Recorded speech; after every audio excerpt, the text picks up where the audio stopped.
Por que que eu não lembro de todas as obras ou de vários detalhes das obras que eu li? Muitas vezes eu não lembro nem o nome, eu lembro mais ou menos o que acontece. Por exemplo, eu lembro que alguns negócios da DC que eu vi era eles contra o monitor, depois aparece um anti-monitor, aí um Superman fica preso, aí esse Superman vira do mal, aí ele que vira o bagaceiro que vai destruir tudo. Por que que eu lembro, a grosso modo, por alto, assim, das histórias? Eu tenho um problema, minha mente é limitada, eu não tenho espaço infinito para guardar informações. Então, por exemplo, por causa da faculdade, eu tenho que armazenar um grande volume de informação. Por exemplo, vou vomitar um tanto de informação que eu tenho que lembrar em menos de um minuto numa consulta com o paciente. Provavelmente você também vai ficar com dor de cabeça, igual geralmente eu fico. Vamos lá.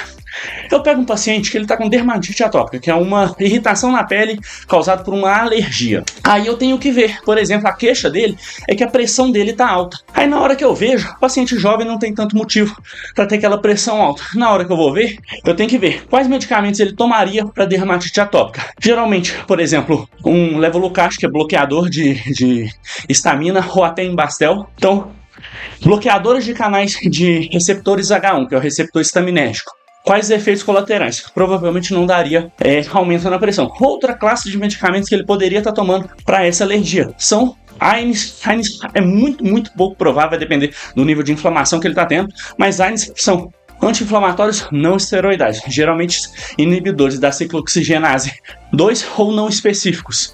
Podem causar várias coisas, como por exemplo dor de estômago, só que geralmente não causam aumento da pressão. Terceira classe de medicamento que ele pode tomar, anti-inflamatórios esteroidais, os corticosteroides.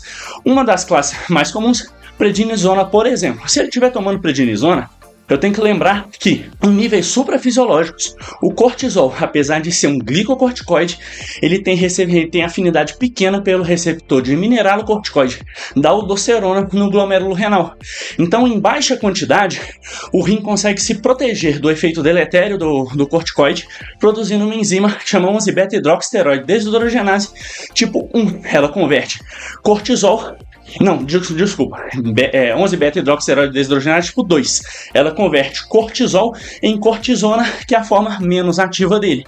Só que em altas doses, em doses suprafisiológicas, o cortisol vai estar mais do que o rim consegue se proteger, produzindo 11-beta-hidroxisteroide desdorogenase tipo 2, e vai sobrar cortisol. O que acontece? Mesmo sendo um glicocorticoide, ele atua no receptor de mineralocorticoide da aldosterona, ativando ela de uma maneira mais branda. O que o receptor de aldosterona faz no glomérulo renal? Reabsorção de água e sódio e excreção de potássio. Então, muito provavelmente, a hipertensão que esse paciente está tendo é porque ele está reabsorvendo o líquido que ele deveria estar urinando e, além de água, ele está retendo sódio e diminuindo o potássio, depletando o potássio da corrente sanguínea. O que isso pode levar? A uma arritmia cardíaca.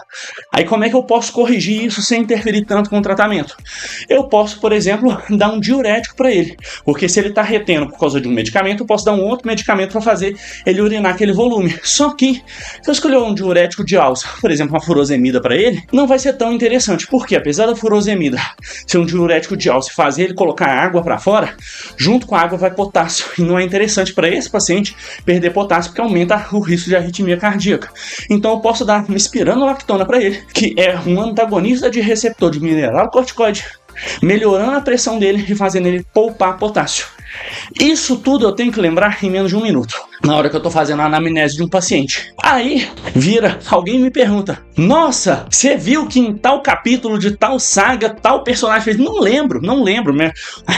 O volume de informação que a minha cabeça consegue reter é limitado. Então, dentro da minha prática, dentro do meu dia a dia, é muito mais interessante eu lembrar da fisiopatologia de uma síndrome de Cushing, que for iatrogênica, que é isso que eu acabei de descrever para vocês, do que lembrar quantos universos tal personagem destruiu no peido. E é geralmente por isso que eu não lembro muito de algumas obras. Se tá mais recente na minha cabeça, é mais fácil de eu lembrar. Se é uma obra que eu li em 2015, quase nenhuma chance de eu lembrar.